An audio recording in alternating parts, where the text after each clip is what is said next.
¿En anteriores ocasiones su esposo fue víctima del conflicto armado? Sí, señora, como caso casual, como si el destino ya fuera a finalizar en manos de la gente mala, porque como en el 80, en el 98, también viniendo con un viaje de Bogotá a Villavicencio, había un enfrentamiento en Monterredondo, Cundinamarca, y viniendo de Bogotá a Villavicencio quedó él sobre un puente de la vereda de Monterredondo y había un enfrentamiento entre la guerrilla comandada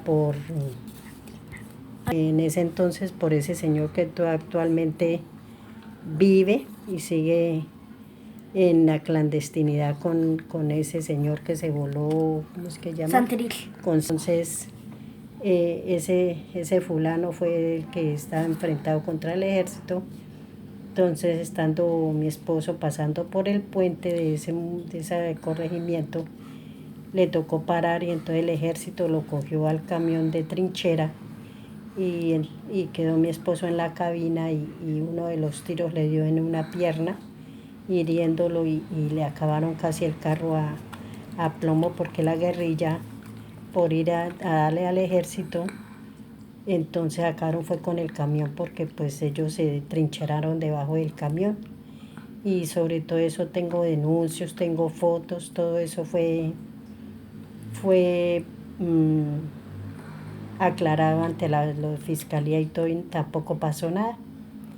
Y tocó él arreglar el camión por cuenta propia, ir al médico por cuenta particular, y la situación ha sido así. Eso también quedó impune y el señor Campante todavía vive ahorita con el señor Santrich en Venezuela, muerto de risa. ¿Y qué ha hecho el gobierno? Nada. Antes les dio beneficio, les dio plata, le dio poder en el gobierno, en en la curul gubernamental del palacio, viviendo bien, antes con guardaespaldas, y la pobre gente que ha sufrido todos los desmanes de esa gente en la lucha, sufriendo sin ninguna esperanza, porque entre más días vamos de peor, de mal en peor. Siguiente pregunta. Al día de hoy, ¿cómo se encuentra su familia?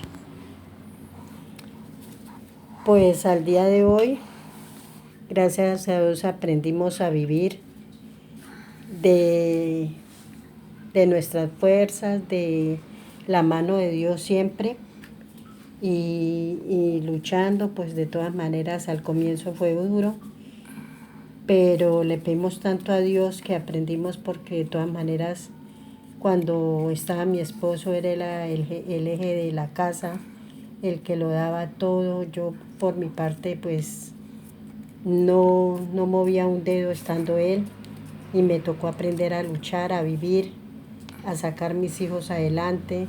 Estudiaron y actualmente pues no me quejo, mis hijos ya tienen su profesión, trabajan, viven bien, y yo también aprendí a luchar sola. Gracias le doy al Todopoderoso que me da mi salud, que es lo más importante, y, y echar para adelante, porque qué más. Gracias a Dios, ahí estamos con vida todavía. Última pregunta. ¿Qué le pide a usted a las personas que cometieron estos hechos?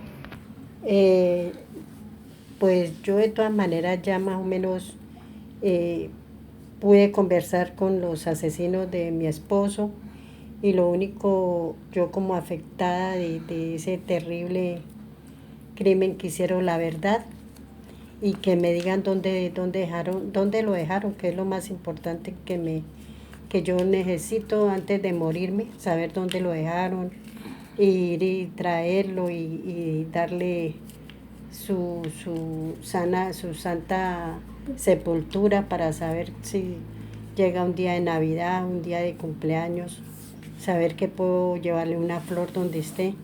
Pero actualmente ya son 16 años que no sé dónde lo dejaron ni quieren decir nada. Entonces le pediría al gobierno, a ¿cómo es que dice?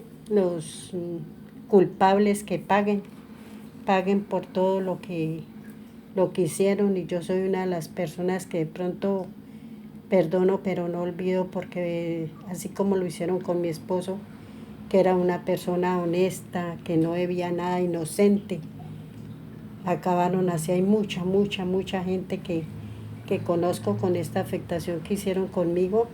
No solamente soy yo, es demasiada gente, padres, hijos, esposos, mucha gente que desaparecieron, gente inocente, los falsos positivos actualmente, y todo por culpa de qué, de los entes gubernamentales, de la policía, de el ejército, de los fuerzas al margen de la ley. Entonces yo le pediría la verdad, lo único que pido, la verdad, y que me digan dónde lo dejaron.